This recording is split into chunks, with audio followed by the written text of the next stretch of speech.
கர்நாடகாவில் ஹசன் தொகுதியின் பாராளுமன்ற உறுப்பினரான பிரஜ்வல் ரேவண்ணா அவர்கள் அந்த கொடூரனை காம கொடூரன் எந்த அளவுக்கு கிட்டத்தட்ட 3000 வீடியோக்கள் அளவுக்கு பெண்களை சிதைத்து எடுத்திருந்த அவர்கள் சொல்லிக் கொண்டிருந்தார்கள். காங்கிரஸ் முக்த் பாரத் அப்படி என்று அவர்கள் சொல்லிக் கொண்டிருந்தார்கள். ஆனால் பாஜக முக்த் தென்னிந்தியா என்று முதலில் பாஜகவை தென்னிந்தியாவிலிருந்து ஒழித்து கட்டினார்கள். இப்போது இந்தியா முழுக்க இது போன்றவே ஒரு சூழ்நிலை ஏற்பட்டுள்ளது. அவர்கள் பெரிதும் நம்பியிருந்த யூபி, அதாவது உத்தரப்பிரதேச மாநிலத்திலிருந்து அவர்களுக்கு இந்த சரியான அடி கிடைத்திருக்கிறது என்பது மிகவும் பெருமைப்படக்கூடிய விஷயம். முக்கியமாக வட இந்தியாவில் வட இந்தியர்கள் அவர்களை நிராகரித்துள்ளார்கள். அயோத்தி அவர்களை நிராகரித்துள்ளார்கள். என்ன காரணம் என்றால் அவர்களுடைய தொடர்ச்சியான சிறுபான்மையினர் எதிர்ப்பு, தொடர்ச்சியான பட்டியலினத்தவர்களின் எதிர்ப்பு, அவர்களின் தொடர்ச்சியான பெண்கள் சம்பந்தப்பட்ட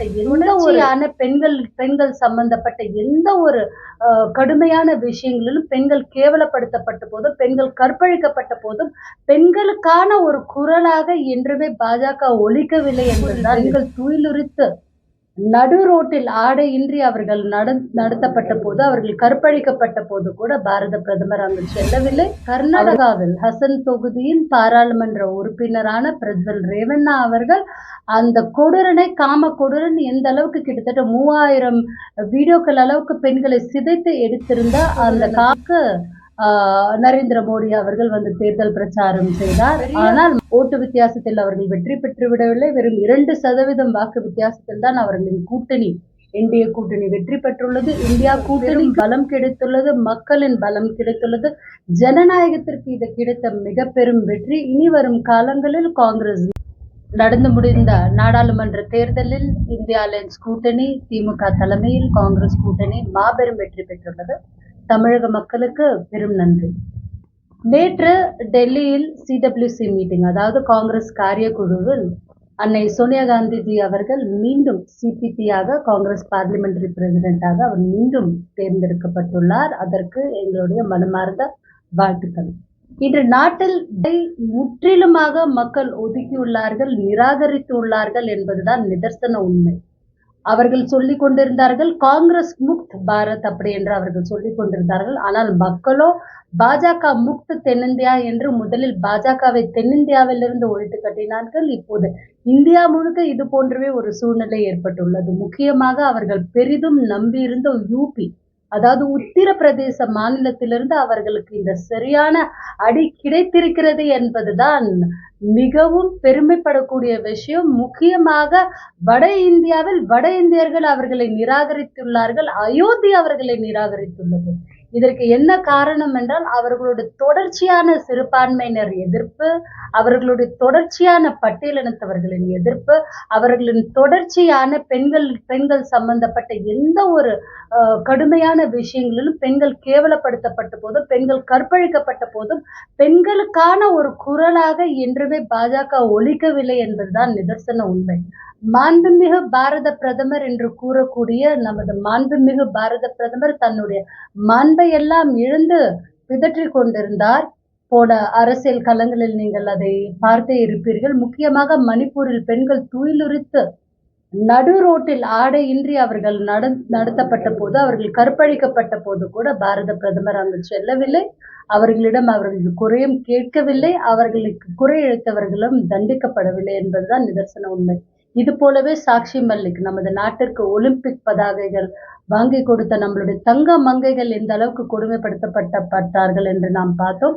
நமது அண்டை மாநிலமான ஒரு சில கிலோமீட்டர் தொலைவில் உள்ள கர்நாடகாவில் ஹசன் தொகுதியின் பாராளுமன்ற உறுப்பினரான பிரஜ்வல் ரேவண்ணா அவர்கள் அந்த கொடூரனை காம கொடூரன் எந்த அளவுக்கு கிட்டத்தட்ட 3000 வீடியோக்கள் அளவுக்கு பெண்களை சிதைத்து எடுத்திருந்த அந்த காம கொடூரனுக்கு நரேந்திர மோடி அவர்கள் தேர்தல் பிரச்சாரம் செய்தார். ஆனால் மக்கள் அவனை நிராகரித்து உள்ளார்கள். அங்கு காங்கிரஸுடைய எங்களுடைய கேண்டிடேட் மாபெரும் வெற்றி பெற்றுள்ளார். இது போன்ற ஒரு சூழலை இந்தியா முழுக்க நிலவுகிறது. அவர்கள் ஒன்றும் ஒரு பெரிய ஓட்டு வித்தியாசத்தில் அவர்கள் வெற்றி பெற்று விடவில்லை. வெறும் 2% வாக்கு வித்தியாசத்தில் தான் அவர்களின் கூட்டணி, என்டிஏ கூட்டணி வெற்றி பெற்றுள்ளது. இந்தியா கூட்டணிக்கு ஒரு பெரும் பலம் கிடைத்துள்ளது, மக்களின் பலம் கிடைத்துள்ளது.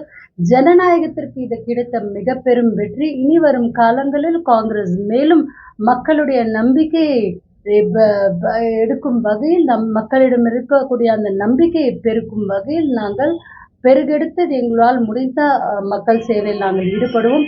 எந்த ஒரு காலகட்டங்களிலும் காங்கிரஸ் மட்டுமே மக்களுக்கு ஒரு நல்ல செயல்களை செய்து வந்துள்ளது. நாட்டிற்காக நாங்கள் சேர்த்து வைத்த வளங்கள், இந்த இந்திய திருநாட்டிற்காக நாங்கள் சேர்த்து வைத்த வளங்கள், எய்ம்ஸ் ஆகட்டும், ஏர் இந்தியா ஆகட்டும், எல்ஐசி ஆகட்டும், இதையெல்லாம் வித்து தின்னவர்கள் பாஜக.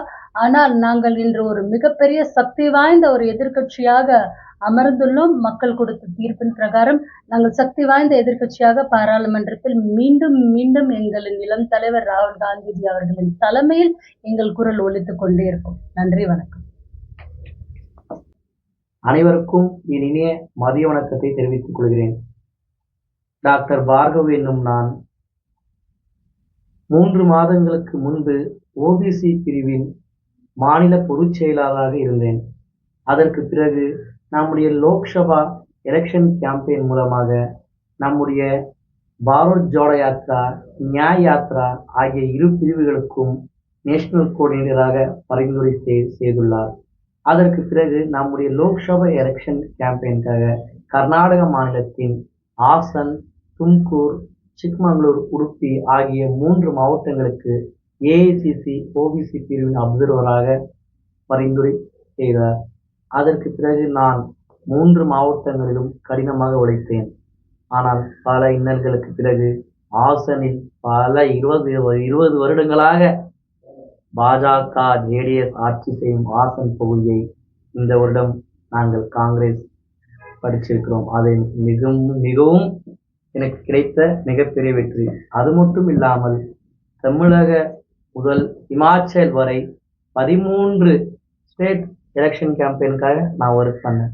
நம்முடைய உத்தரப்பிரதேஷ் ஆகிய ராபரேலி நம்முடைய தலைவர் செல்லத் தலைவராகிய ராகுல் காந்தி ஆகிய அவர் லோக்சபா அவருடைய கான்ஸ்டிடுவன்சியில் ஒர்க் பண்ண அவர் வின் பண்ண செஞ்சேன். அது மட்டும் இல்லாமல் எனக்காக இன்று நான் லோக்சபா எலெக்ஷனுக்காக இன்னல்களுக்கு பல வெற்றி பெறுவதற்காக நம்முடைய நேஷனல் லீடர்ஸில் நான் எனக்காக கொடுத்த நம்முடைய கிசான் பிரிவின் நேஷனல் கோஆர்டினேட்டராக பரிந்துரை செஞ்சுருக்காங்க. அதற்கு நான் கடினமாக உழைப்பேன். அவங்க கொடுத்துருக்கிற வாய்ப்பை நான் கரெக்டாக யூஸ் பண்ணிக்கிறேன். இது வரைக்கும் எனக்கு நம்ம டெல்லியில் எனக்கு யாரும் ரொம்ப எனக்கு ஹெல்ப்ஃபுல்லாக இருந்தவங்க நம்முடைய மேடம், நம்முடைய மாநில தலைவி மேடம் தான் எனக்கு ரொம்ப ஹெல்ப்ஃபுல்லாக இருக்கிறாங்க. அது மட்டும் இல்லாமல் கிருஷ்ணகிரி மாவட்டத்தில் என்ன வேணும் நீ பண்ணு, உனக்காக நாங்கள் குரல் கொடுப்போம் நம்முடைய மாவட்ட கல்வி மேடம் சொன்னாங்க. ரொம்ப நன்றி. ஏன்னா முக்கியமா அந்த பிரஜ்வல் ரேவண்ணாவோட தொகுதியில அந்த பிரஜ்வல் ரேவண்ணாவை தோற்கடிக்கிறதுக்கு இவங்களுடைய டீம் ரொம்ப கடுமையா வேலை செஞ்சு ஆசன் மாவட்டத்துல நான் தான் இருந்தேன். அதற்காக நான் உழைச்சதுக்கு எனக்கு கடவுள் கொடுத்த ஒரே வெற்றி அந்த ஆசன் வெற்றி தான். அதுக்காக கிருஷ்ணகிரி மாவட்டத்தில் நம்முடைய நாடாளுமன்ற உறுப்பினர் கோபிநாத் அண்ணா நம்மளுக்கு ஹெல்ப்ஃபுல்லாக இருப்பார். அவருக்காக உழைச்சி நம்முடைய கிருஷ்ணகிரி மாவட்டத்தில் நம்முடைய அக்கா இருக்காங்க, நம்ம மகிழா காங்கிரஸ் பிரசிடென்ட் அக்கா, அவங்க கூட சேர்ந்து நல்லா ஒர்க் பண்ணி தமிழ்நாட்டிலே கிருஷ்ணகிரி மாவட்டத்தை வெற்றி மாவட்டமாக நாம் கொண்டு வரோம். அது மட்டும் இல்லாமல் அடுத்த சட்டமன்ற தேர்தலிலும் கூட நம்முடைய கிருஷ்ணகிரியில் 6 தொகுதிகளிலும் காங்கிரஸ் வெற்றி பெறும். அது மட்டும் இல்லாமல் நம்முடைய தமிழ்நாடு முழுவதும் டிஎம்கே கூட்டணியோடு இணைந்து தமிழ்நாடு 234 தொகுதிகளிலும் டிஎம்கே காங்கிரஸ் வெற்றி பெறும். இதுவரைக்கும் வாய்ப்பு தந்த அனைத்து நல்லுள்ளங்களுக்கும் 7 எழுத்தில் விடைபெறுகிறேன். 5 எழுத்தில் வணக்கம், 3 எழுத்தில் நன்றி. வாழ்க காங்கிரஸ், வளர்க காங்கிரஸ், ஜெய் ஹிந்த்.